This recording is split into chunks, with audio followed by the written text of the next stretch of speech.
Bom, boa tarde.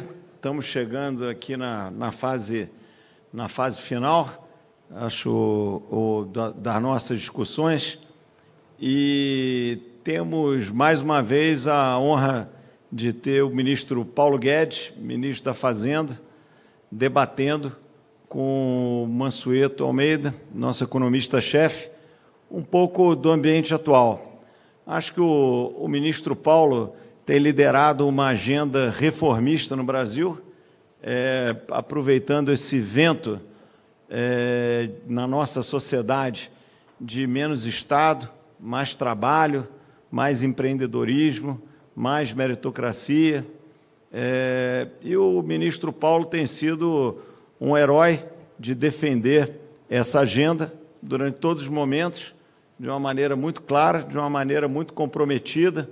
E, aliás, é esse o interesse do Paulo de estar lá, sentado naquela cadeira, que é difícil para qualquer um, mesmo qualificado, estar lá sofrendo todas as normais e legítimas pressões políticas, todas as normais e legítimas sessões de educação junto ao mundo político, junto ao mundo judiciário, e muitas vezes tendo que explicar para os mercados aqueles compromissos que têm que ser cumpridos. Então, eu acho que o Paulo, acima de tudo, merece todo o nosso apoio e reconhecimento pela dedicação, resiliência, e está lá por um único objetivo, que é o bem do Brasil. Então, Paulo, agradeço aqui em nome de todos na audiência, sua resiliência, sua dedicação ao Brasil e à sociedade brasileira. Então, sem mais palavras, vou passar a palavra, Mansueto, para você. Paulo, um bom debate. Obrigado mais uma vez por estar aqui conosco.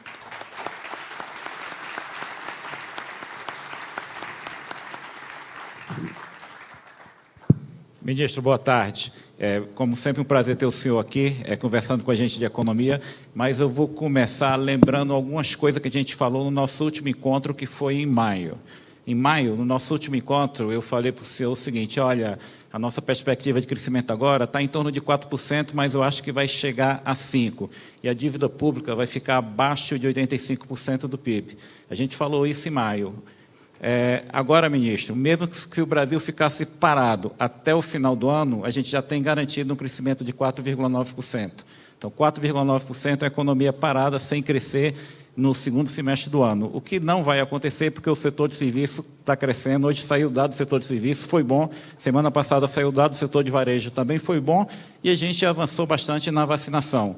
A partir de outubro, o Brasil vai ultrapassar os Estados Unidos como proporção da população plenamente vacinada. E o mercado hoje, a perspectiva do Focus é um crescimento em torno de 5%, como a gente falou lá em maio. Questão da dívida pública. Dívida pública, a gente tem duas notícias positivas. Eu estou falando isso para a gente separar o que é que está causando ruído do mercado para frente e o que já aconteceu.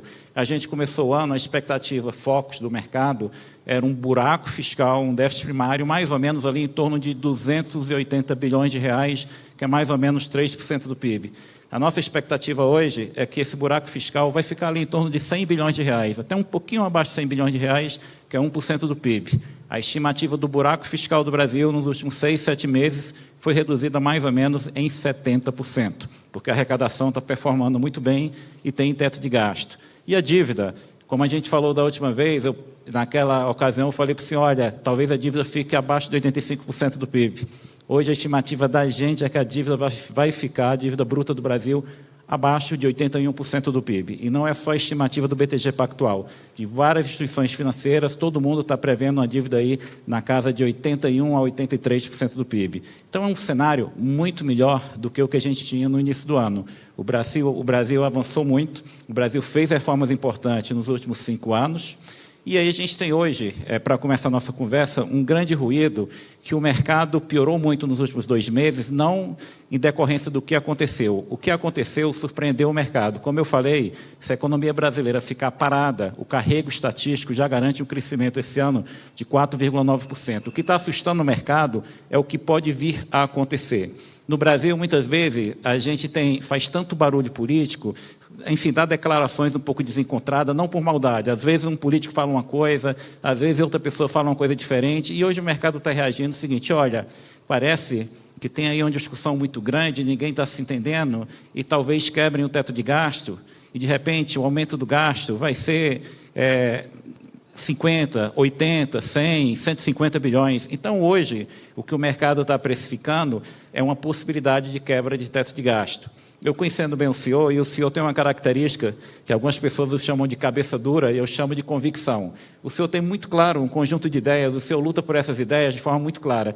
E o senhor sempre falou assim, olha, teto de gasto é importante, porque esse país precisa fazer um ajuste fiscal e eu não topo aumentar a carga tributária. A carga tributária do Brasil é muito alta para o nosso nível de desenvolvimento. Começando a nossa conversa, é isso o problema que a gente tem hoje no mercado. Tem muita gente olhando para o governo e de fora, as pessoas conhecem pouco Brasília e vê, enfim, declaração desencontrada, às vezes, de um deputado, de um senador da base do governo, alguns jornalistas falam alguma coisa, às vezes um economista fala outra coisa, e todo mundo hoje começou a precificar, disse, espera aí, está tendo muita confusão, parece que vão quebrar o teto de gasto. Vamos começar com essa provocação. Há o risco de quebrar o teto de gasto, ministro? Boa tarde a todos. Obrigado, André. Orgulho de estar aqui no BTG com você, satisfação sempre. E, particularmente, com uma voz tão lúcida como tem sido a do Mansueto, não só durante o ano e meio lá que ficou conosco, mas depois que saiu, mantendo essa lucidez, essa tranquilidade, porque realmente tem muito barulho, né? Então, informação normalmente tem barulho e tem sinal, tem ruído e tem sinal. O sinal são os fundamentos, né? Os fundamentos é que são o sinal do que está acontecendo em Brasília. Nós, possivelmente, somos o único governo que vai sair com uma despesa menor do que quando entrou. Como você falou, toda essa... Primeiro, o Brasil ia cair 10%, os desenvolvidos iam cair 4%. Os desenvolvidos caíram 10%, o Brasil caiu 4%. Depois ia ser um desemprego aberto, etc., quando, na verdade, o desemprego sempre teve aí. Nós descobrimos 38 milhões de invisíveis. E o que aconteceu no mercado formal foi ao contrário. Nós criamos 140 mil empregos, sendo 1 milhão criados nos últimos 4 meses do ano passado, mais 1 milhão e 500 nos primeiros 6 meses e mais 316 mil empregos agora em julho. Então, o Brasil está gerando emprego, voltou em V, muitos economistas, até conhecidos, alguns amigos nossos e tudo, dizendo, ele vive numa realidade virtual, dizendo que a economia vai voltar em V, não tem a menor possibilidade. Aí voltou em V. Voltar em V é sair do fundo do poço e voltar. Isso não quer dizer que a taxa de crescimento vai continuar alta. A taxa de crescimento é um outro desafio.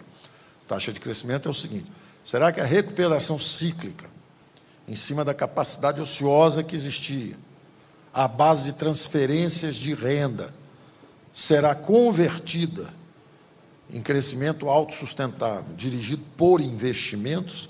É uma questão mais complexa. Eu digo que sim, está tudo preparado para isso acontecer.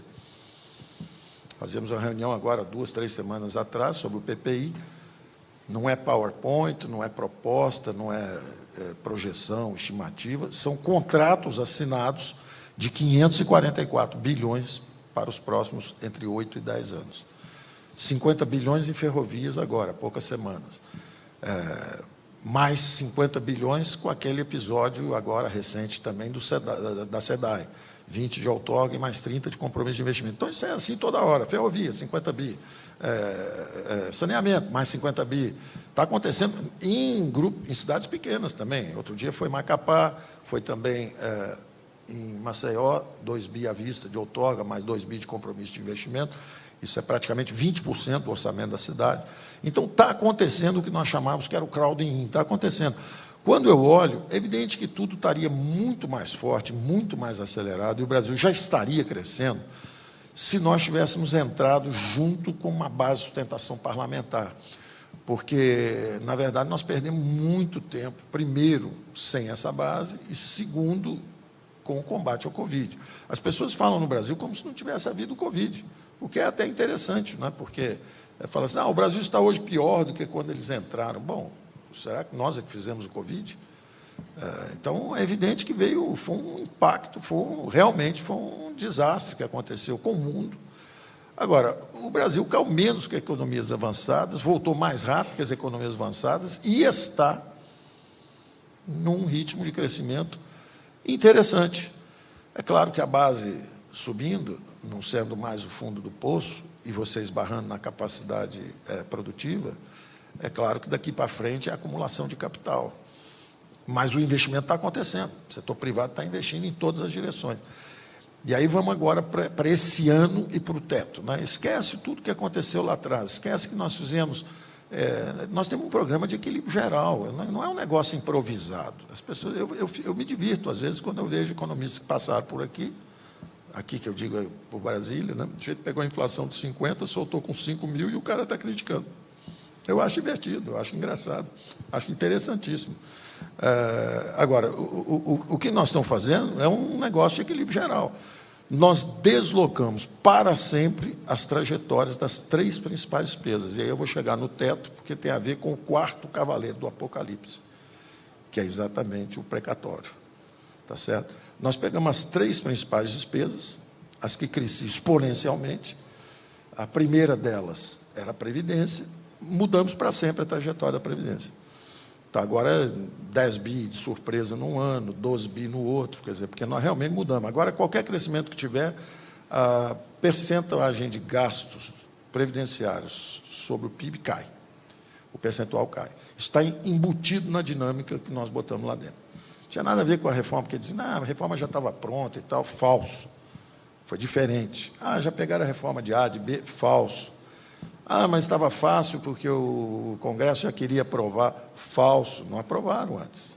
Não aprovaram antes. O ex-presidente da Câmara, a primeira coisa que me disse, olha, vamos fazer o Banco Central independente? Eu falei, não é a hora. Eu não posso perder tempo, eu tenho que partir primeiro para cima da que cresce mais rápido, que é a Previdência. Isso é impossível. O presidente Michel Temer queria fazer, o presidente Bolsonaro não quer. O presidente Michel queria 400, vocês querem um tri 200. O presidente Michel tinha sustentação parlamentar e não foi possível fazer. Por que o seu vai fazer? Eu falei, não sou eu, são as ruas. E, de novo, o Brasil está demonstrando, em meio a essa barulheira toda, a minha hipótese continua correta. O Brasil é uma democracia resiliente, robusta, sofisticada. Os atores cometem excessos. Às vezes o presidente sai do cercado, às vezes um ministro do Supremo prende pessoas, às vezes, toda hora tem um que dá uma pula fora da cerca, dá um passeio no lado selvagem. O que acontece rapidamente? As instituições se aperfeiçoam e convidam o cidadão a voltar para o cercadinho. Só poderia fazer o favor de retornar ali para a gente dar uma organizada no movimento? Então, são robustas as instituições. Elas estão demonstrando isso. Essa sempre foi a minha aposta. E, independente do primeiro movimento ser hesitante, como quando a gente chegou, queria fazer a reforma da Previdência e havia muita dúvida, se o timing é correto, quem dá o timing é a política. Então, eu sabia que o timing para a Previdência era aquele. Embora houvesse muita hesitação, milhares de pessoas foram para a rua e pediram a Previdência. Enquanto na França, milhares de pessoas foram às ruas para impedir a reforma da Previdência. Então, a democracia brasileira deu um show logo no início. E nós começamos bem.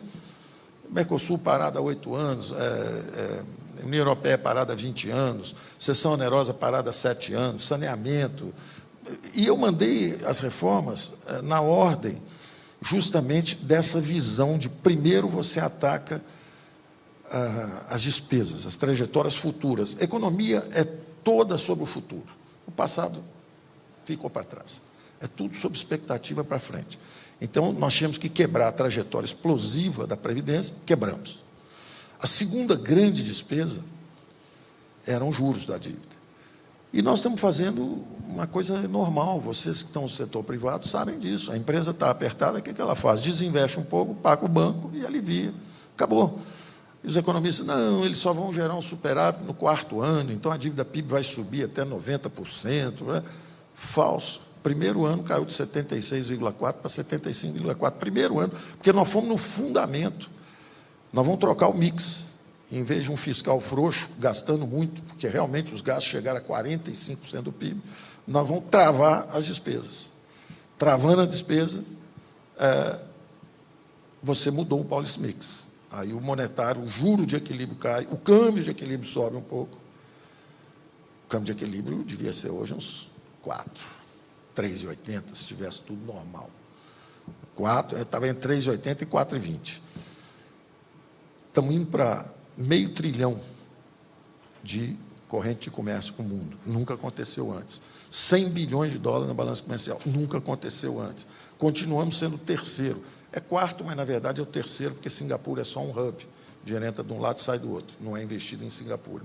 Então, o país que mais recebe investimento é a China, depois os Estados Unidos, depois o Brasil. No mundo inteiro, não há como argumentar. Os dados estão aí. Então, esse dólar já era para estar descendo mesmo. Mas o barulho político não deixa descer. Não tem problema. Mais tempo para as exportações, para a nossa substituição de importações e funcionando. Não tem problema, não temos pressa. O negócio é fazer a coisa certa, o tempo todo. Se você fizer a coisa certa o tempo inteiro, qual é a meta? A meta era zerar o déficit. Bota uma meta enorme, zerar o déficit. Não zerou no primeiro ano. Big, bold targets. Bota uma meta grande. O resultado, você estava lá, você viu, foi 90 e poucos bi, quase a metade do que tinha sido prometido. O que você prefere?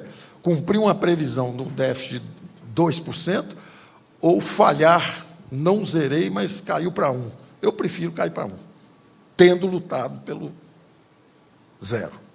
Então, essa é a filosofia, nós estamos lá fazendo isso, as pessoas não têm a menor noção do que está acontecendo lá dentro. Qualquer um de vocês conhece, sabe, fazem fusão, façam uma fusão de 5 empresas.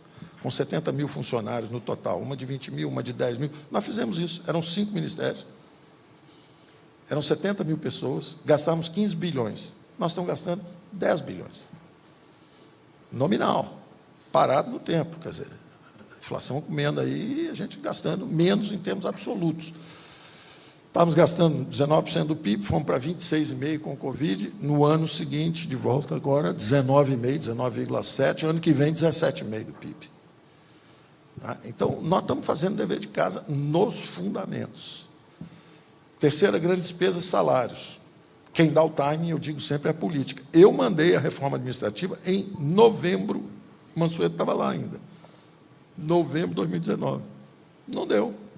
O entorno do presidente segurou e tal, depois voltou. Aí, quando teve uma extensão, e isso eu mantive o tempo inteiro, esse equilíbrio intertemporal.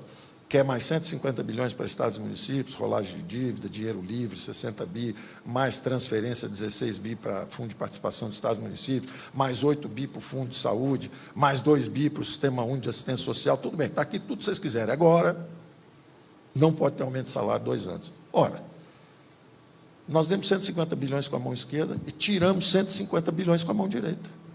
O que aconteceu? Todos os estados melhoraram o ranking, está todo mundo agora assanhado, pegando empréstimo lá fora. Todo mundo deu uma melhorada geral. Deixa eu só completar o seu, ministro, com dado a expectativa que a gente tem para o resultado primário dos estados esse ano, é mais ou menos um superávit de 55 bilhões de reais, que será de 0,6% do PIB. Isso porque eles estão jogando pedra na gente. Se estivesse ajudando, era mais fácil. É o melhor resultado. Jogando pedra na gente, deu para fazer só isso. Não, e completando, vai ser o melhor resultado dos últimos 10 anos. Tá? Eu andei falando com alguns economistas, é o seguinte, em geral, no Brasil, nos últimos 5 anos, você tinha em torno de 10 a 12 estados que poderiam pegar empréstimo com garantia da União, que tinha nota A ou B. Na virada do ano, se espera que 20 estados brasileiros tenham nota A ou B. Agora, nós podemos fazer uma correção na metodologia, né?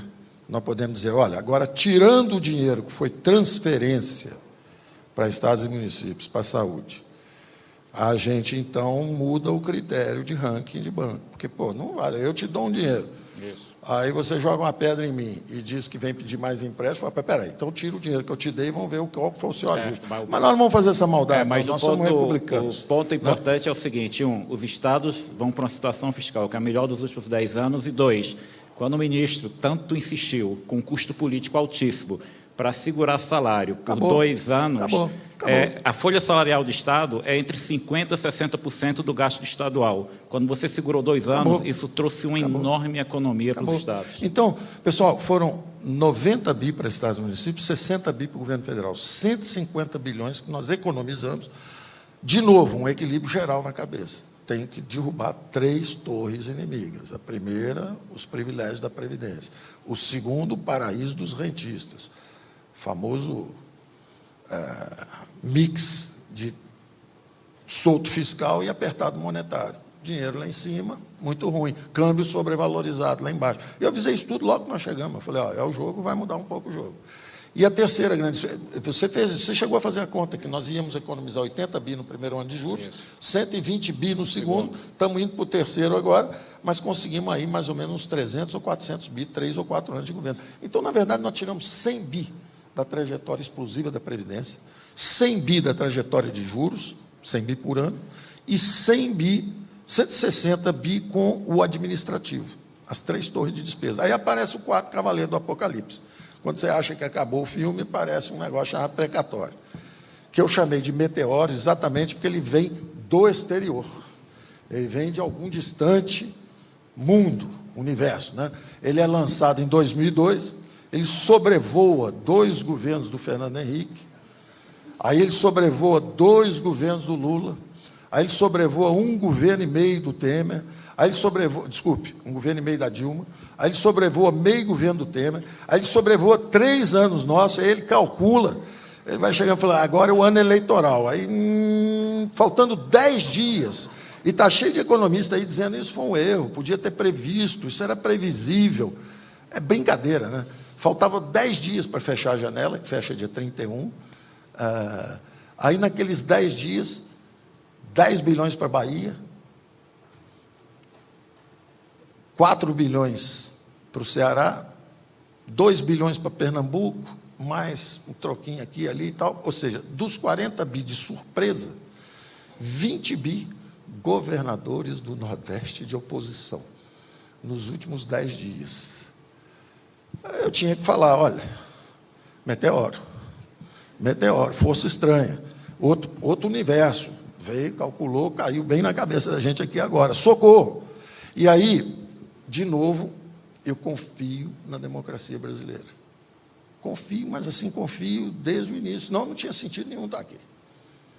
Eu tenho confiança absoluta. No primeiro ano, nos deram as reformas mais importantes. No segundo ano, independente das diferenças, o fato é que o Supremo ajudou, o fato é que o Senado ajudou, a Câmara ajudou, todo mundo nos ajudou a fazer um regime de exceção, um orçamento de guerra. As despesas foram lá em cima, com esse compromisso intertemporal. Eu sabia que nós íamos fazer o efeito catraca, o efeito retrátil. Quer dizer, então a despesa foi lá em cima, quando todo mundo fala, bom, agora vai explodir tudo, no ano seguinte, colapsa tudo outra vez. Por quê? Não virou aumento de salário. Ao mesmo tempo, uma enorme melhoria na situação financeira de Estados, da União, de todo mundo. Por quê? O 3D, desindexe, desvincule e desobrigue, nós vamos ter que chegar lá. Nós vamos ter que fazer o passo final para nos livrarmos do teto. O teto é como se fosse uma bandeira, está toda furada, aquele troço balançando lá na guerra, mas é o que segura.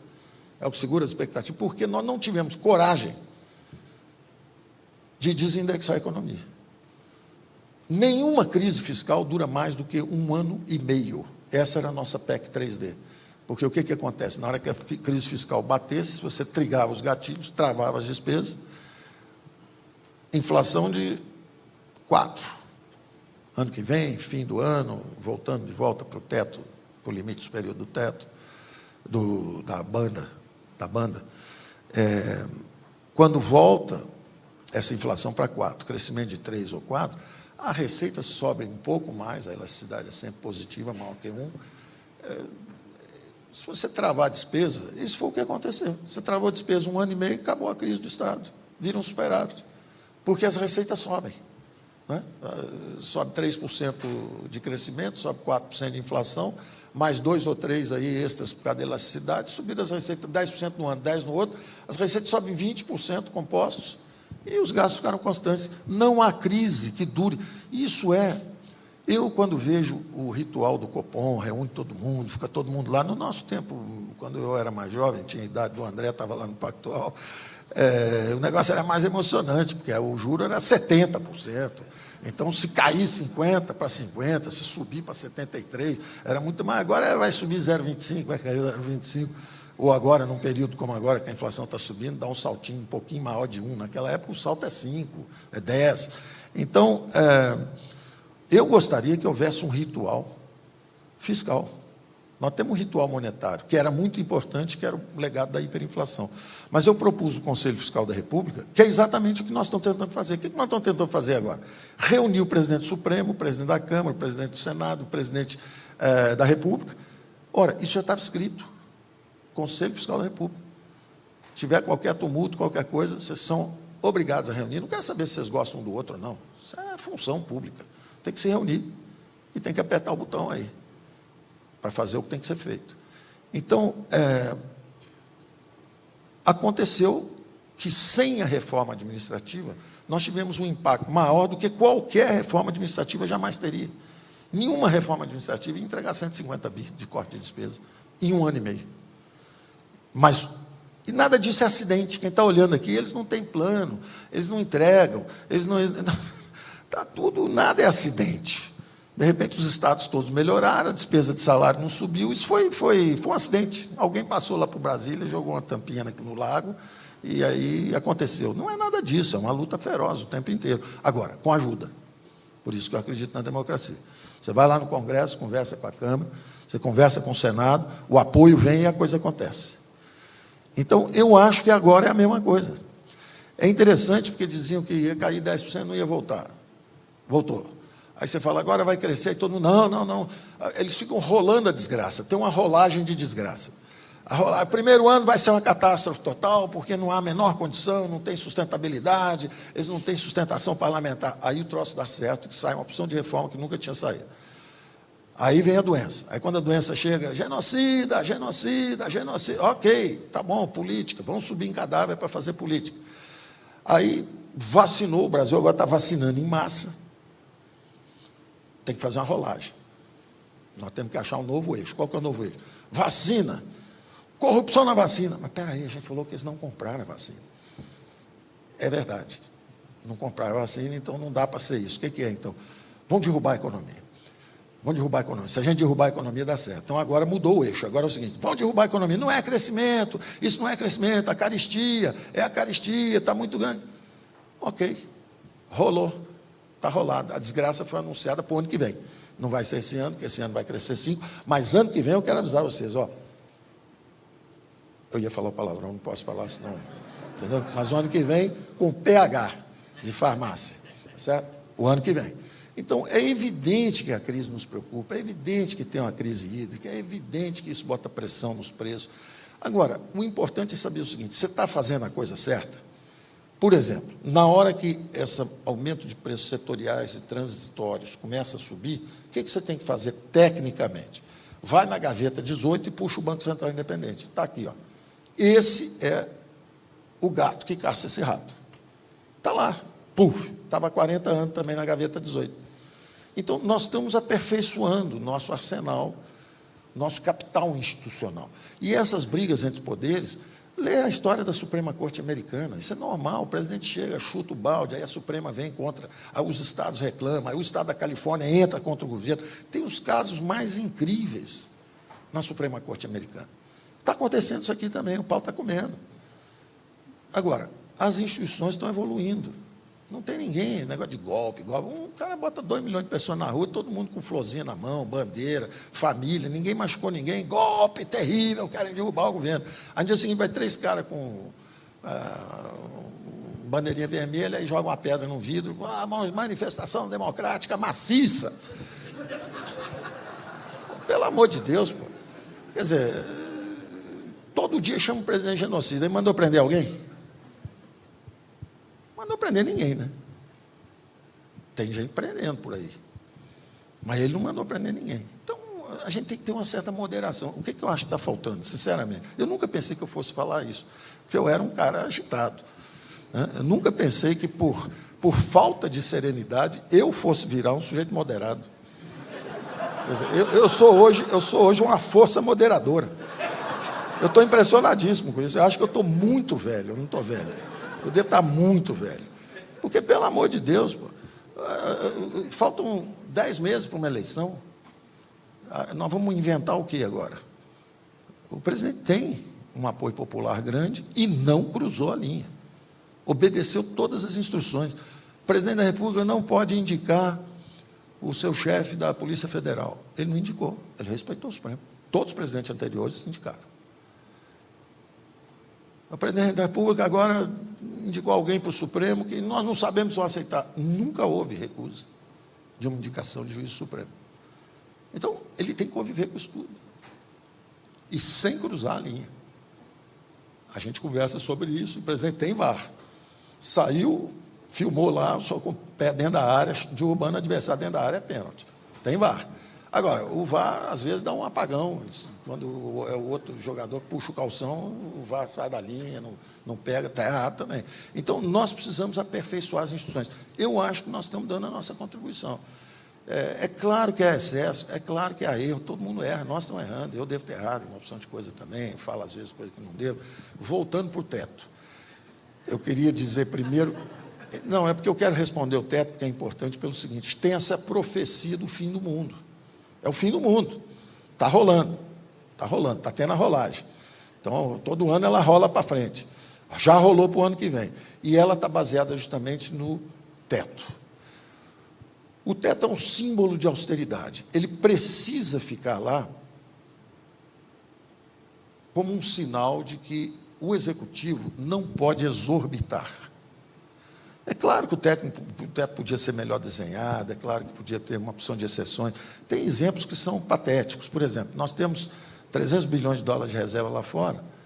Se eu pegar $1 bilhão, está num banco em Nova York, e transferir para o New Development Bank, que é o banco que está emprestando para a gente agora, nós temos um brasileiro lá na presidência, aliás, celebrar também a indicação do Ilan para o FMI, quer dizer, não foi o governo que indicou, porque isso é um recrutamento.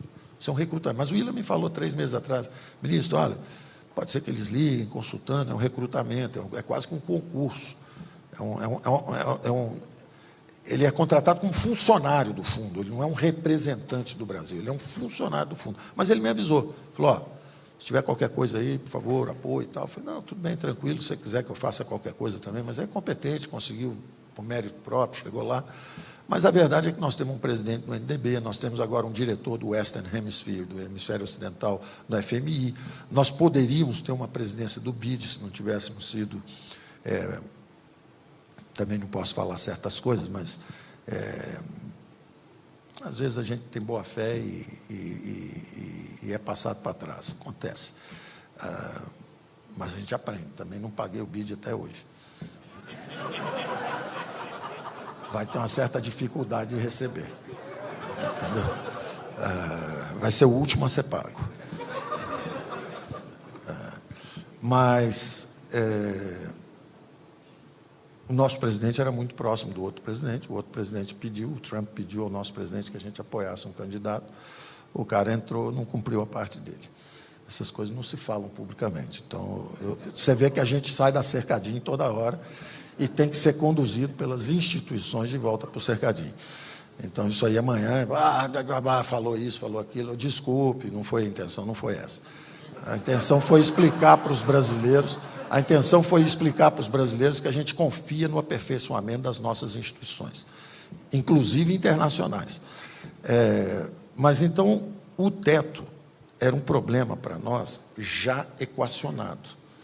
O Bolsa Família em torno de R$300, ponto. Está já conversado, está certo. É R$300, ponto. Embaixo do teto, dentro da lei de responsabilidade fiscal, tudo certinho. Na hora que nós vamos mandar, chega o meteoro. Nós temos uma disponibilidade orçamentária, ou seja, a distância entre as despesas obrigatórias e o teto, estava em 96, 100 bilhões, uma coisa assim. E aí chega um negócio de 90 bi, empurrando as obrigatórias para cima, ou seja, nos comprimindo contra o teto. 40 bi a mais, o que significa que nós teríamos que executar 40 bi a menos de discricionária. Não é exequível. Eu tive que dizer a mesma coisa que eu disse quando houve o acordo político no início do ano de 30 bi. Eu falei, não é exequível. Isso não é ofensa para ninguém, eu só estou falando aqui, pessoal, não dá para cumprir esse acordo. O acordo está grande demais, não cabe no orçamento. Empurra para cá, empurra para lá, vem para cá, contingenciamos e tal. Acabou que deu para acontecer o que tinha que acontecer. Mas a minha obrigação, o meu mandato, é para travar, é para não deixar cometer a exorbitância. Então, o teto existe justamente para falar, olha, o Executivo não pode exorbitar nos gastos. Nós precisamos controlar o gasto. O que acontece se vier um outro poder e te mandar gastar? Você fica numa situação dramática, que é o seguinte: eu vou desobedecer a lei porque cumpri a ordem do precatório e vou estourar o teto, ou eu vou desobedecer a lei porque vou ficar dentro do teto e não vou cumprir o precatório. Quer dizer, é evidentemente um erro, uma inconsistência jurídica. Ó, Mansueto, se você ficar sentado, você está preso. Se levantar, esteja preso. É uma inconsistência jurídica. Então, conversando isso com o ministro Fux, com o ministro Gilmar Mendes, com o ministro Toffoli, começa a conversar com a corte, eles, na mesma hora, falam, realmente tem um problema aí. Aí vem uma sugestão interessantíssima do Bruno Dantas, do TCU. Ele vira e fala assim, o vício é de origem, o erro é de origem. O teto é feito para nós não gastarmos muito no Executivo. E se um outro poder nos manda gastar? Qualquer ordem que venha de lá tem que estar sujeita ao mesmo teto. Não pode ter uma surpresa. Então, a ideia de pegar na origem, quanto é que era o gasto precatório lá em 16, quando foi feito o teto? Joga a inflação, joga o IPCA até hoje. Esse é o espaço que tem que ser obedecido. Se fizer isso, nós conseguimos fazer o Bolsa Família dentro do teto, com responsabilidade fiscal, como estava planejado, os R$300, tudo certinho. Então, nós estamos lutando por isso. Nós estamos lutando pelo seguinte, por favor, senhores, nós não questionamos o mérito do judiciário, mas nenhum questionamento de mérito. Há o seguinte, eu não consigo cumprir com a legislação atual. Então vamos tirar do teto. É uma solução que parece fácil. Quando a ordem já vem do Legislativo, por exemplo, o Fundeb já é fora do teto. Aí faz o precatório fora do teto. Para falar a verdade, eu acho que também saúde e educação é prioridade, devia estar fora do teto. Eu também acho que, afinal de contas, Forças Armadas é um negócio importante. Acho que podia ser fora do teto. Acabou o teto. Então, o teto é um símbolo que só pode ser removido quando a nossa política, com P maiúsculo, assumir a responsabilidade pelos orçamentos. Assim, não tem mais nada indexado, não tem mais nada vinculado. Não quer dizer que você vai mexer no passado, é uma alucinação. Você chegar e gastei 100 bilhões com educação o ano passado. Bom, vai gastar pelo menos 100. O que você vai fazer é o delta. O delta. Quer dizer, de um ano para o outro tem 140, 150, 160 bilhões ou mais. Na hora que você desindexar, o número talvez vá para 200, 300, que estão livres. Aí sim. A essência da política é decidir na margem para onde vão os recursos.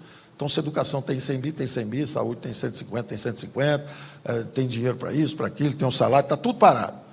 E aí você faz, em tempos de paz, o que nós acabamos fazendo em tempos de guerra. O que aconteceu em tempo de guerra, o ano passado?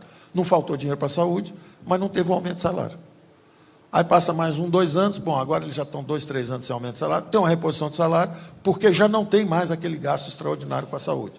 Aí passa mais 1, 2 anos, bom, agora tira a tropa do Afeganistão e um pouco mais de dinheiro para fazer o muro lá, que eles queriam fazer lá não sei aonde. Quer dizer, a essência da democracia é, na margem, assumir a responsabilidade pelos orçamentos.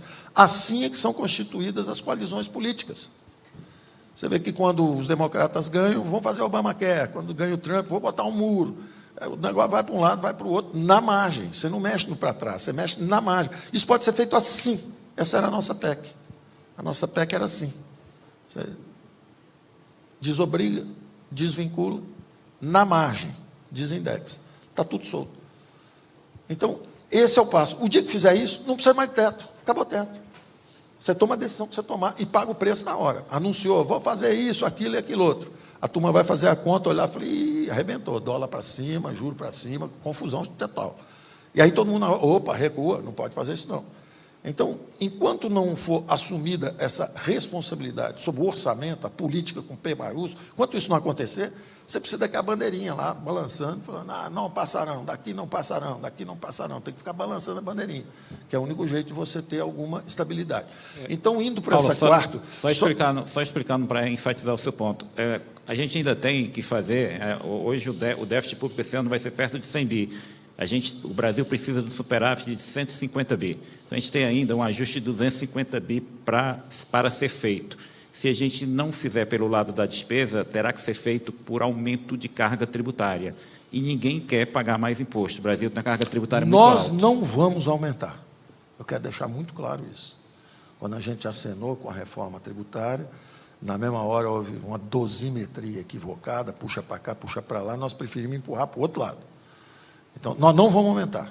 Não vai aumentar mesmo. Tem deslocamento. Nós estamos fazendo o que o mundo todo faz. Vai cobrar sobre juros e dividendos um pouco mais, derruba dramaticamente o das empresas e alivia um pouquinho os assalariados, porque isso é um liberal-democrata. Eu controlei os gastos.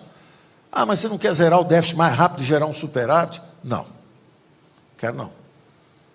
Está com excesso de impostos. Nós vamos transformar esse excesso de arrecadação. Uma parte aumentou 200 e poucos bi. Veio acima do previsto. 100 e pouco é estrutural. Metade é estrutural. A outra metade pode ter sido... Eu acho que é muito mais do que a metade que é estrutural. Porque a arrecadação depende de nível. Se o Brasil crescer zero daqui para frente, o nível que foi atingido permite uma arrecadação quase 200 bi acima mesmo. Então, o dinheiro do Bolsa Família em si é trivial. Mais 27, 28 bilhões para aumentar o Bolsa Família para R$300. Está lá, você arrecadou 200 mais, isso é 10% do negócio. Mas o problema não é esse, o problema é que, constitucionalmente, você precisa de uma fonte. Então, você tem que carimbar, ó, veio de lucros e dividendos, é o Robin Hood, ó, peguei de quem tinha mais e dei para quem tinha menos. É um carimbo, é só um carimbo, não é isso que está acontecendo. Economicamente é o seguinte, o Brasil está mais forte, subiu, se recuperou, o nível de arrecadação subiu, ele pode ser um pouco mais generoso. Só que, juridicamente, essa história não entra. Juridicamente, tem que ter o imposto de renda. Então, está tudo preparado, só para tranquilizar e finalizando a coisa do teto em si, o seguinte, está tudo preparado para o seguinte, pelo menos esse é o movimento que nós estamos fazendo. Nós fomos por duas vias. O judiciário, a gente mandou justamente estar conversando com o ministro Fux, o presidente Supremo, conversa lá com o Bruno Dantas, que ajuda a municiar o Supremo, o AGU está indo lá para conversar com o ministro Fux também, está todo mundo municiando o judiciário, pedindo ajuda, falando assim, por favor, nos ajudem. E veja bem, ajuda econômica não é ajuda jurídica, não. Jurídica é o seguinte, quer ajuda? Tudo bem, tira do teto. Se vier 250 bi de precatório, tirar do teto, essa ajuda jurídica eu não quero não, vou sair correndo, porque vai estourar tudo. Eu tenho um orçamento de 90, você fala, pode gastar 250 bi aí, que eu garanto juridicamente. Expectativa de agente econômico não tem nada a ver com o que é juridicamente possível fazer ou não fazer. Pode ser que, imagina no limite, o governo dá uma ordem falando o seguinte, olha, esse negócio de ter essa dívida muito grande aí, 100% do PIB está errado. Monetize amanhã, ministro. Ok. Já pega o avião, sai correndo antes de assinar, porque não dá para monetizar. Então, o negócio não é instrução jurídica, o negócio é o que é possível executar. Então, a nossa sugestão, e veja que nós fizemos uma sugestão que está numa PEC explícita, era justamente criar uma atmosfera que qualquer meteoro que vier daqui para frente vira chuva de meteorito. Ele bateu ali, splita numa porção de pedrinha, voa uma para cada lado, e você passa a ter duas coisas que são essenciais contra o quarto cavaleiro do Apocalipse. Veja, toda a luta é para dar previsibilidade e execuibilidade orçamentária. Toda a luta é por isso. Eu podia ir para o cantinho e negociar um precatóriozinho ali com 2 ou 3 estados, resolvi meu problema e tchau. Não estou cumprindo o meu mandato. O meu mandato é o seguinte, essas contas, essas trajetórias futuras de despesas têm que ser controláveis.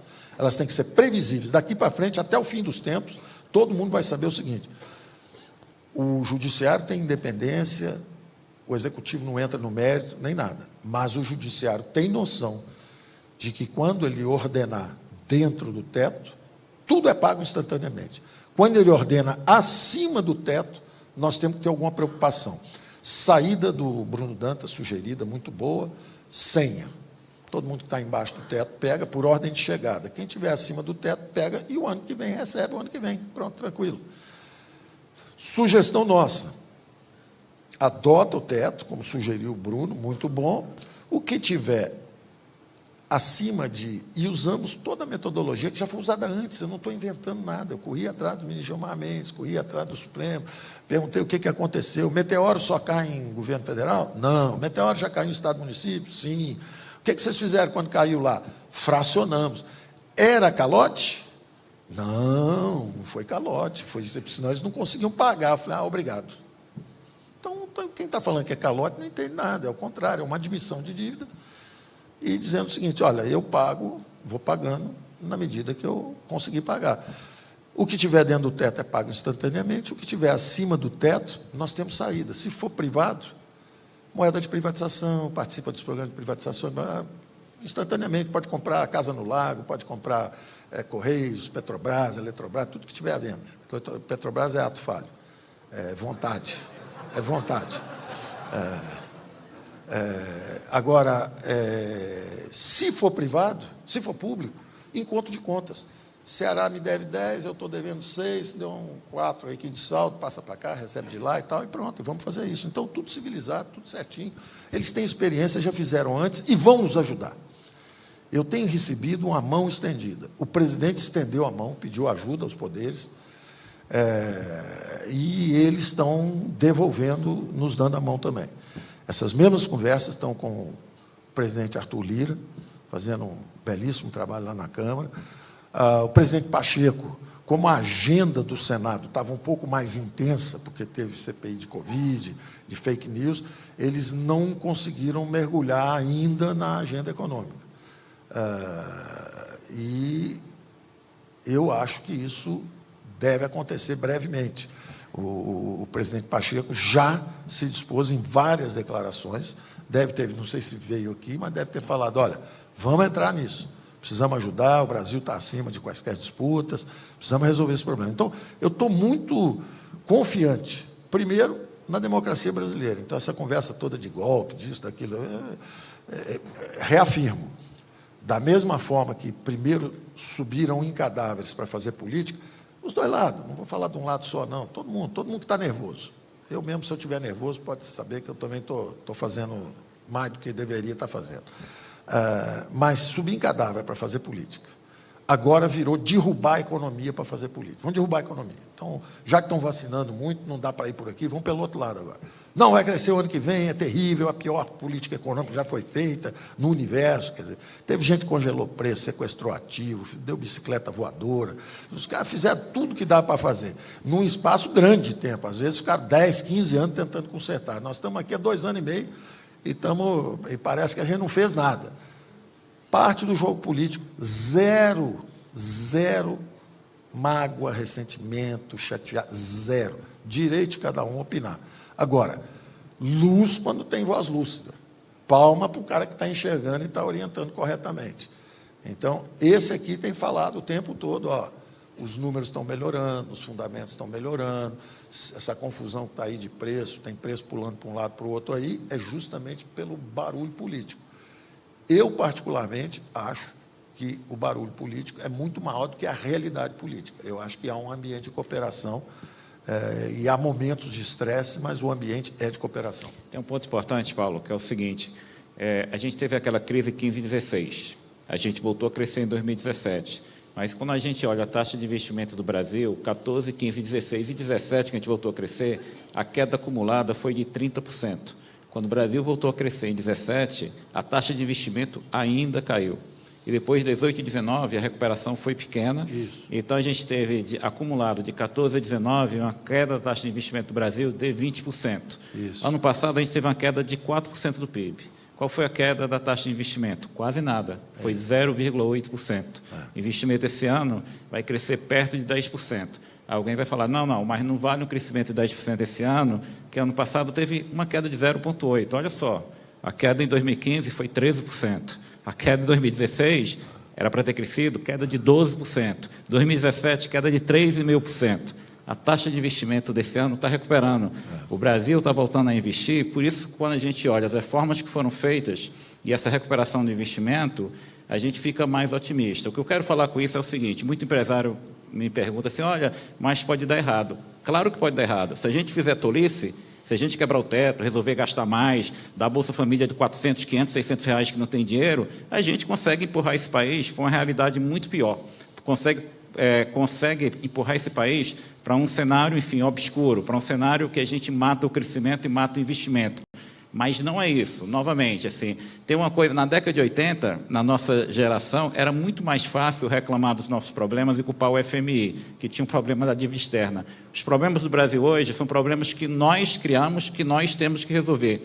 Mas isso é muito importante, porque é o seguinte, o Brasil tem uma chance grande, porque quando eu olho para o setor agropecuário, a maior frustração do PIB do segundo trimestre, quando você abre por setor, foi uma queda muito grande do setor agropecuário por causa de um problema climático. Seca. Exatamente. O setor de indústria e serviço veio na linha do esperado. A queda grande do setor agropecuário no segundo tri significa que o setor perdeu capacidade de crescer nos próximos 3, 4, 5, 10 anos? Não. Então, o Brasil tem um setor agropecuário competitivo, que a gente criou ao longo de anos. Setor de petróleo e gás, Petrobras, preço da ação da Petrobras em janeiro de 2016, não sei se vocês se lembram, era ali um pouquinho acima de zero, R$ 4,00. Hoje é mais de R$ 20,00, chegou a 28, 29, está na flutuação, mas Petrobras hoje pagou grande parte da sua dívida, é uma empresa no nível de endividamento normal. Desinvestiu em Exatamente, ativos, vendeu ativo que não era necessário. Business, quando você vê, que é uma questão, muitos amigos meus falam o seguinte, mas privatizou pouco. Espera aí, o desinvestimento foi fundamental tanto para investimento privado quanto para dar recursos para as estatais investir no que é correto.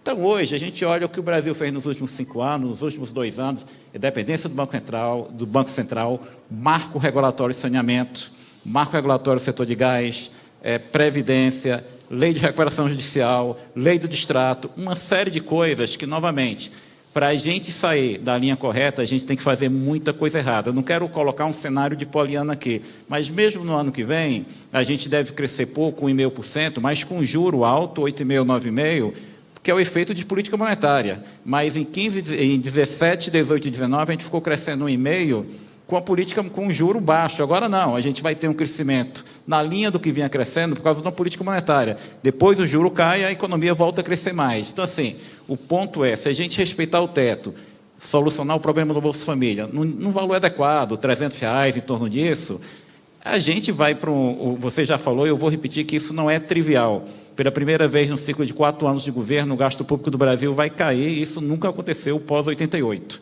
Então, assim, isso não é algo trivial.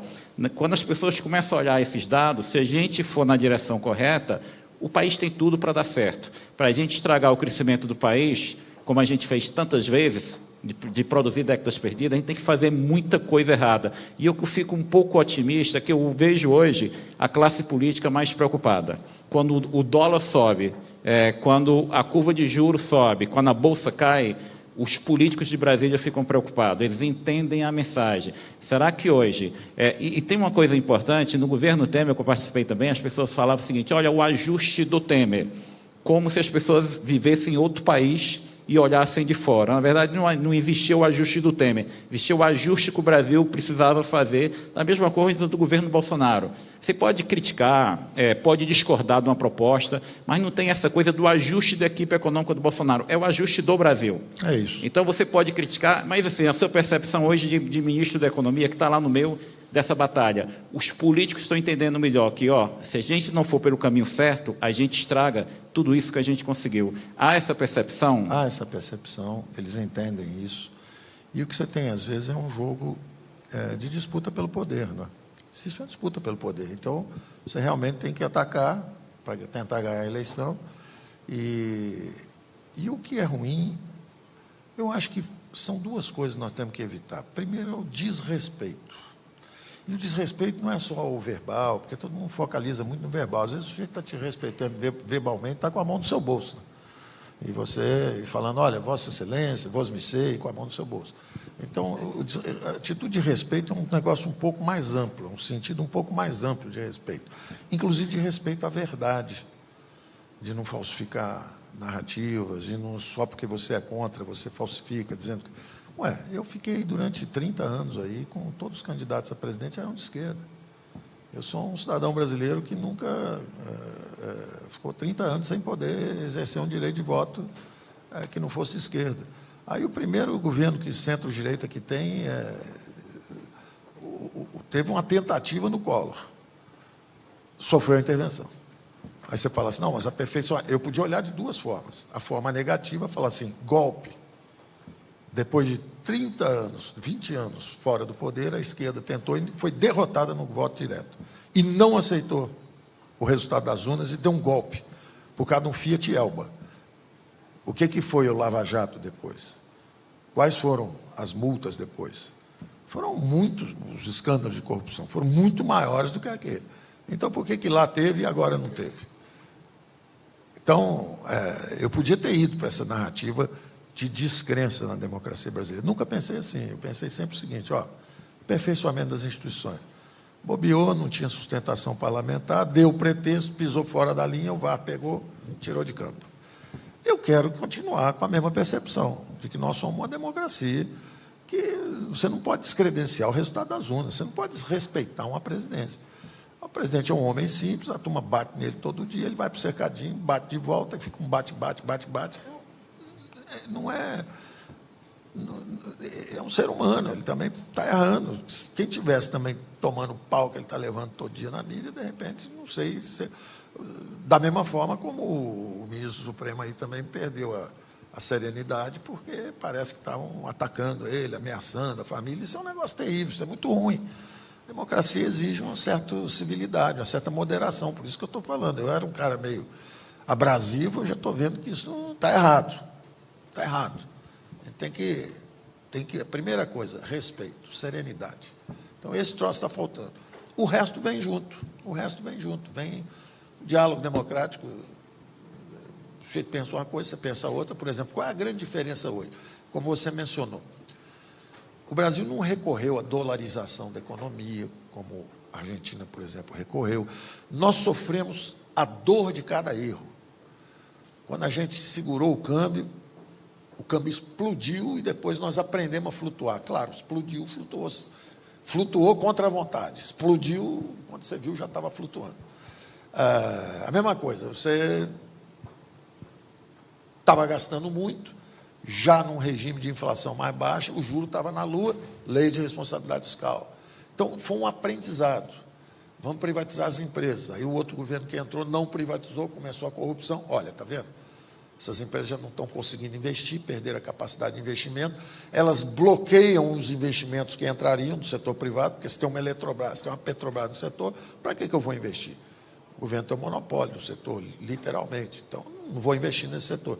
Então, quando você vende, você acaba não só saneando aquela empresa, você veja Vale do Rio Doce depois da privatização, não só ela está saneada, como agora você desbloqueia para a competição, vai entrar uma opção de gente do setor privado também.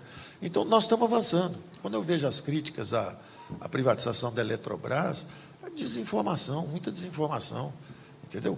Chama aí o Diogo Macorde, o nosso jovem que estava pilotando lá as negociações, mas venderam por um preço muito baixo. Não tem nada disso, foi vendido, quer dizer, a gente nem gosta de comentar os números e tudo, mas a gente acha que o governo vai chegar a ter quase 100 bilhões nesse negócio. Porque, na verdade, o que você está fazendo?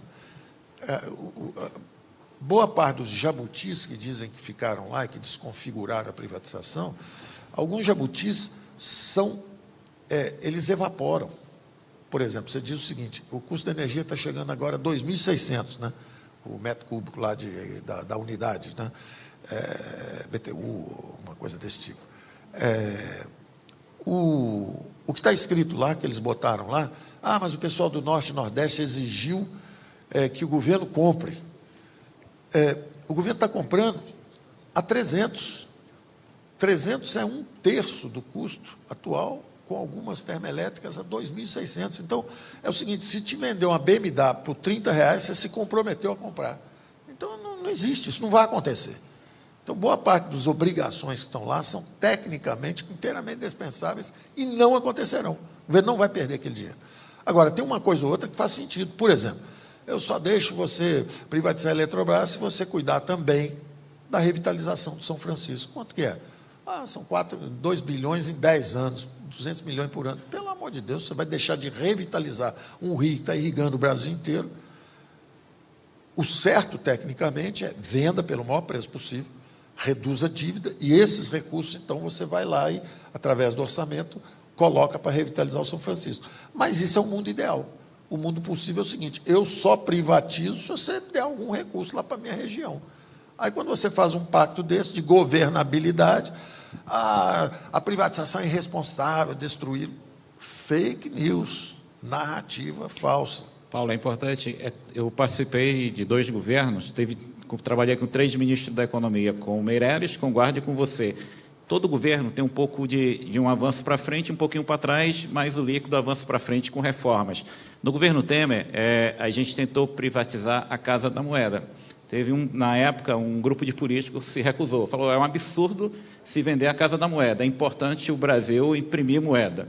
E a gente teve que voltar atrás. Então, assim, todo governo tem um pouco disso. A gente fez negociações que sempre foi o meio termo. Quando o governo Temer assumiu, teve uma decisão do STF para os estados não pagarem a dívida, que era proibido pela lei de responsabilidade fiscal, mas o STF deu uma liminar para os estados não pagarem a dívida. A gente foi no STF e negociou, disse, olha, a gente tem que resolver essa situação. E aí negociou com o STF, se fez um acordo e depois levou para o Congresso. No governo Bolsonaro também. O governo Bolsonaro resolveu um problema grande, um pepino grande, que foi herdado, que foi a Lei Candir. Se fez um acordo com o Supremo, disse, olha, vamos resolver dessa forma, se assinou um acordo com o Supremo, depois levou para o Congresso e se aprovou uma lei complementar resolvendo isso. Ou seja, essa questão do diálogo com o judiciário, com os políticos, essa calma, eu acho que é o que a gente precisa. E você, mais do que ninguém, eu escuto de alguns amigos, é o seguinte, mas o Paulo está contemporizando muito, o Paulo está aceitando coisa que não deveria aceitar. Eu disse, olha, o Paulo está fazendo o trabalho de ministro da Economia, porque a experiência que eu tenho de Ministério da Economia é que 60%, 70% do tempo é para evitar coisas ruins, é dizer não. As pessoas que estão de fora querem, não, eu quero coisas novas, eu quero que o Brasil faça todos os ajustes que o país precisa em 3, 4 anos, isso não vai acontecer. Então, quem está de fora não conhece qual é o fardo do trabalho do Ministério da Economia, que 70% do tempo é dizer não, é explicar para as pessoas que determinada solução fácil não é possível. Quantas vezes a gente conversou com o governador e políticos que queriam o seguinte, olha, o Brasil não tem problema de investimento, que a gente tem reserva, é só pegar reserva e investir. E a gente tinha que passar 30, 40 minutos explicando, olha, não pode, a reserva não é do Tesouro, é do Banco Central, eu não posso pegar aquele dinheiro da reserva e investir, que vai ser emissão monetária. Então, assim, depois de tanto tempo assim, 2 anos e meio parece pouco, mas muito tempo. É muito tempo. Os mandatos deviam ter 6 meses. Como é que está sendo? Será que assim no final, que hoje eu olho, eu falo o seguinte, olha, no início do governo Bolsonaro não tinha base política, Hoje, o presidente Bolsonaro fez uma base política, que é o Centrão, que todos os governos brasileiros, pós-Constituição, que conseguiram fazer alguma reforma, a base política foi o Centrão. Então, o problema não é ser Centrão ou não ser Centrão. A questão, o desafio é saber articular o diálogo político. E muitas vezes envolve um pouco recuar, explicar, recuar. E daqui de fora a gente também tem que fazer o barulho correto. Explicar o seguinte, olha, se for por esse caminho, não vai ser legal, vai dar problema, o mercado vai estressar, o investidor que quer investir no Brasil vai parar, vai perguntar. Quer dizer, isso está melhorando. A gente ainda pode ter alguma calma. Será que esse diálogo vai avançar para a gente resolver o problema dos precatórios e ter um Bolsa Família adequado? Eu tenho muita confiança nisso, Mansueto. Tenho muita confiança nisso, eu tenho conversado sempre. Eu tenho uma interlocução muito boa, ao contrário do que se pensa que está uma brigalhada lá e tal, porque de vez em quando você tem que... De vez em quando você toma um susto. Quando o negócio do precatório, você, pô, que isso? O ano passado eu já tinha falado isso. Usei até uma expressão... Falei, tem uma indústria aí, esse negócio está crescendo rápido demais. Uma coisa é você ter 700 bilhões de gastos de previdência e de um ano para o outro sobe de 700 para 740. Sobe 40 bilhões, mas em cima de uma base de 700 você até entende o que está acontecendo. Agora, se tem uma base de 40 e sobe para 89, para 90, você fala, pô, virou uma indústria. Esse negócio está crescendo rápido demais. Não, é o judiciário que está administrando a justiça no Brasil inteiro. Ok, então não vamos discutir mérito. Eu até me excedi um ano atrás, quando achei que era uma indústria. Não vou achar que é uma indústria, vou achar que é a justiça brasileira sendo administrada. Mas tem o seguinte, nós não temos a capacidade de execução orçamentária. E aí é que os bons economistas têm que ser serenos e ter a lucidez que você tem tido de explicar o seguinte, olha, seja 30 bi para aumento de Bolsa Família, seja 30 bi para o precatório, é um ou outro, se tiver os dois, estoura. Então, não é só porque nós estamos num determinado segmento da economia que carrega precatórios, que a gente vai dizer, precatório pode tirar do teto. Porque é assim que vem também o dinheiro do Fundeb, fala, educação também pode tirar do teto. Aí também vem o setor de saúde e diz, olha, saúde é muito mais importante, tira do teto. Vocês não viram como é que foi importante o ano passado? E aí tira o teto todo e continua com tudo indexado. Não dá. Então, eu acho que esse ano foi um ano de muito aprendizado, esse ano que passou, porque mostrou a potência da desindexação. Quer dizer, na verdade, todo mundo perde. Por que tem inflação baixa no mundo inteiro? Todo mundo sabe que é perda. Tive uma perda salarial, tive uma perda nos aluguéis, tive uma perda, paguei imposto inflacionário, paguei imposto sobre lucro inflacionário, não foi lucro. Se você está protegido disso, você acaba dizendo, não, tudo bem, deixa a inflação subir um pouquinho aí, não tem problema não. Agora, se você paga imposto sobre lucro inflacionário, você, opa, vamos parar com essa inflação aí. Então, se os 20 mil mais prósperos do Brasil, donos afluentes, estão protegidos por um instrumento belíssimo, que é o JCP, é um belíssimo instrumento, tecnicamente, mas ele é parte de uma tecnologia de convivência com a inflação. E ele nos prejudica muito, porque nós estamos indo para acordos internacionais de bitributação, e você não consegue encaixar, porque o Brasil é cheio de truques. A alíquota bruta é muito alta, a efetiva é mais baixa, porque está cheio de gatilhos, cheio de regimes especiais. PiscoFins tem 100 regimes especiais. Então, agora falando rápido sobre o futuro. Eu acho que a agenda, prioridade zero, é Bolsa Família R$300. O presidente já disse que é R$300. O presidente já falou, Bolsa Família R$300.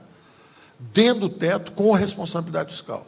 Solução, está lá, Fux, Dantas, trabalhando na solução, o precatório nosso, na nossa PEC também trabalhando, vamos trabalhar pela via do judiciário, pela via do legislativo. Quem chegar primeiro ganha a taça de estou ajudando o Brasil. E todo mundo de acordo e todo mundo trabalhando para isso. Acabou isso. Estamos com o imposto de renda, que é parte do Bolsa Família. O imposto de renda é a fonte para o Bolsa Família, mesmo que a reforma seja neutra. Ela é neutra, mas eu tenho que carimbar essa fonte para dizer que é do Bolsa Família. Por isso que é importante. Então, inadvertidamente, às vezes o mundo empresarial vai a Brasília e faz um lobby contra o imposto de renda. Ele, na verdade, está inviabilizando o Bolsa Família, vai produzir uma reação do governo, que é o seguinte, então quer dizer que não tem fonte não, né? Não tem tu, vem tu mesmo. Então é o seguinte, bota aí 500 logo de uma vez e é auxílio emergencial. A pandemia está aí, a pobreza está muito grande, vamos embora, vamos ver. Ora, está criando um problema tremendo para todo mundo, inclusive para quem vos fala no momento. Porque, eu não estou lá para fazer bagunça. E vai virar bagunça se não tiver uma solução tecnicamente correta. Então, às vezes, você, por um interesse menor, você bloqueia um negócio que para o Brasil todo encaixar e sair tudo no lugar. Porque é como disse o Mansueto, o investimento está começando, nós estamos transformando essa recuperação cíclica em cima de excesso de capacidade numa retomada de crescimento autossustentável, os investimentos começando a subir. Todo o marco regulatório mudando, gás natural, petróleo, saneamento, aeroportos, autorizações para ferrovias, cada um desses, como eu disse, né, ferrovia, 50 bi, saneamento, 50 bi só na SEDAI, tudo começando a acontecer. Que o André dizia sempre também, quando nós estávamos juntos aqui, o solid single digit interest rates, juros sólidos de um dígito. Nós não queremos juros de 10, 12, 13, isso é ruim. Isso é muito ruim, nós temos que ficar com juros baixos. Como é que fica com juros baixos? Seguindo o nosso programa de desinvestimento. Eu não vou esperar gerar um superávit para derrubar a dívida PIB. Ela já está caindo, como você falou, já vem para 82%, 81% agora. E quem sabe, se a gente vende mais 2 estatais ou 3 aí, quem sabe esse troço vem para 77. Imagina, a gente começou o governo com 76 e sai com 77 depois de enfrentar uma guerra mundial. É uma geração que pagou pela sua guerra. Manteve o compromisso, não faltou dinheiro para a saúde, mas nós mantivemos a nossa responsabilidade com as futuras gerações. Então, isso é uma questão de honra, de missão, de exercício. Se é para ficar lá em cima, é para fazer isso, não é para fazer samba-lelê. Então, é a convicção de que nós estamos fazendo a coisa certa, nós estamos levando... digamos assim, uma obrigação de uma plataforma liberal-democrata.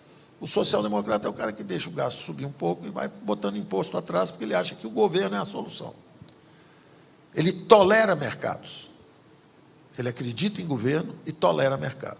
Quem é o liberal-democrata? É o cara que acredita nos mercados e tolera governos. Governos são necessários porque organizam, porque assistem, corrigem as arestas da economia de mercado, assistem os que não tiverem igualdade de oportunidade. Então, nós precisamos do governo para corrigir efeitos colaterais. Mas a máquina de crescimento ela é privada. E isso está evidente hoje nos números. Os IPOs aí são 30, 40 bi aí a cada 2, 3 meses. E o governo com um orçamento de 8 bi para o ano inteiro. Então, quem é que vai dirigir a recuperação econômica brasileira? É o setor privado. O que o setor privado precisa? Regras estáveis, previsibilidade. Então, o negócio do precatório não é uma briga para arrumar um buraquinho para o Bolsa Família. Não é nada disso. Nós estamos controlando o quarto grande gasto fora de controle do governo. Nós precisamos ter previsibilidade. Por isso que precisa ter o teto. Que é para ter previsibilidade. Daqui para frente, todo mundo sabe o seguinte, haja o que acontecer, haja o que houver, são previsíveis os gastos do judiciário comandados sobre o executivo. Paulo, a gente vai ter que terminar, mas antes de tudo eu quero primeiro parabenizar pelo trabalho, agradecer o enorme esforço que você tem feito pelo Brasil, pelo progresso das reformas e lembrar uma coisa, você está no pior emprego do mundo. O pior emprego do mundo é ser ministro da Economia, porque as pessoas acham o seguinte, olha, o ministro da Economia não deixou, o ministro da Economia falou que não podia. As pessoas acham que o problema é o ministro da Economia. O problema nunca é o ministro da Economia. Pelo menos o ministro da Economia que está, enfim, na direção correta. O problema, muitas vezes, é que a gente não se conscientiza o seguinte, olha, para a gente reduzir a desigualdade do Brasil, para a gente acabar com a pobreza, esse país tem que crescer, a gente tem que melhorar o nosso sistema tributário, a gente tem que mudar a composição do gasto. O Brasil gasta muito e o impacto distributivo é muito pouco. Por isso que é salutar, por exemplo, um programa de aumentar a Bolsa Família, que é um programa barato, bem focalizado. Sim. Então, assim, o problema não é o ministro da Economia. O ministro da Economia é um sujeito que a gente colocou lá para dizer não, para quebrar a cabeça, para a gente criticar, mas cabe a nós, como sociedade, fazer esse debate e decidir o que a gente quer ou não quer ser. Porque se a gente não quiser fazer ajuste fiscal, é fácil, enfim, a gente quebrar o país. Mas se a gente quer continuar progredindo, transformar esse país, fazer as reformas e tornar o Brasil, todo o potencial, um país que vai crescer nos próximos anos 2%, 3% ou mais, isso é possível. Agora, o problema não é o ministro da Economia. Todos nós temos que, pelo debate político, pelo bom debate político, respeitando as diferenças, tentar fazer as reformas, aprová-las, e o Brasil dá certo. Então, eu acho que nós temos hoje um capital institucional. Isso. Eu acho que isso está sendo construído ao longo desse tempo inteiro. Justamente os governos de esquerda, o governo militar fez a infraestrutura, cuidou do capital físico, acumulação de máquinas, equipamentos, instalações industriais, montou um Estado intervencionista em cima de empresas estatais. As legítimas aspirações sociais de uma democracia emergente começaram a jogar os recursos na outra direção. Mas, como não eram bem treinados os economistas e os políticos também estavam desabituados ao comando sobre orçamentos públicos, nós fomos para 2 surtos de hiperinflação. Porque nós estendemos os recursos para a área social, mas esquecemos de fazer as reformas. Nós fizemos a nossa glasnost e não conseguimos implementar a nossa perestroika. Nós queríamos um Estado de assistência social sem transformar o Estado empresário. Então, nós acabamos esticando a corda e fomos para a hiperinflação. Aí aprendemos a lição, que é o seguinte, não podemos viver com hiperinflação, penaliza os mais frágeis. Aí fomos para o capítulo 2. Agora vamos aprender a fazer política monetária. Aí aprendemos. Mas esquecemos o seguinte. Muito bom, combatemos a inflação. Só que o juro está na lua, os impostos não param de subir. Aí perderam 4 eleições para um partido que falou, ó, vocês estão dando 120, 130 bi de aumento aí todo ano para a Previdência, para os privilégios, vocês estão pagando 400 bi todo ano aí para os rentistas, me dá 10 bilhões aqui que eu vou dar para os pobres, Bolsa Família. Ganhou 4 eleições seguidas. Deu um tapa na cara da elite brasileira, falando assim, olha, enquanto vocês se congratulam, acham que são muito inteligentes, etc., os pobres não estão achando boa essa vida, não. Está bonita a vida de ganhar juros de 70% ao ano, está bonita a vida de todo mundo comprando helicóptero, avião a jato, lancha, e o pessoal lá embaixo. Então, com 10 bilhões 10 bilhões era o primeiro movimento do Bolsa Família. Depois foi para 27, 30 bilhões. O que são 30 bilhões dentro do orçamento de 1 trilhão e 500 bilhões?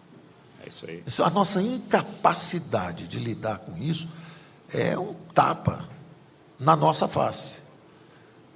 Então, uma coisa que nós estávamos costurando quando veio esse meteoro era justamente botar uma engrenagem, já existe um fundo de erradicação da pobreza, botar uma engrenagem para botar um incentivo para a classe política acelerar a transformação econômica do Brasil, para ela acelerar. Porque o político hoje ele pensa o seguinte, tá bom, eu já fui várias vezes, recebi isso de muita gente, né? Pô, tudo bem, ministro, só quer derrubar a dívida aí, mas o que isso vira para o povo? Não vira nada. Isso vai, a dívida PIB caiu de 75 para 74, para 73, e daí? Até você explicar, olha, os juros estão caindo, estão liberando 100 bi por ano aqui, mais 100 ali, isso tudo vai para a saúde, educação. Esse circuito é muito complexo para quem vive de eleição em eleição. Então, você tem que dar um incentivo localizado, falar o seguinte, quer erradicar a miséria no Brasil? Quero. Toma aqui, ó. Tem 2,5 trilhões de recebíveis, tem mais 1 trilhão e 200 bilhões de imóveis, tem mais 850 bilhões de empresas estatais, dá quase 4 trilhões, então mais de 4 trilhões. Então, aqui, ó, cada vez que você desimobilizar o Estado brasileiro, desinvestir, nós vamos jogar 20% disso para os mais frágeis. Aí sim, o sujeito está em casa ganhando R$300 de Bolsa Família, de repente cai R$2.000 na cabeça dele. O que houve? Venderam uma estatal, ele até que enfim. Graças a Deus. Paulo, a gente, no nosso próximo debate, a gente vai discutir isso. Mas, mais uma vez, parabéns, calma, que a gente precisa de você lá, um bom debate político e a gente vai avançar. Mais uma vez, parabéns. Obrigado, pessoal. Tudo de bom.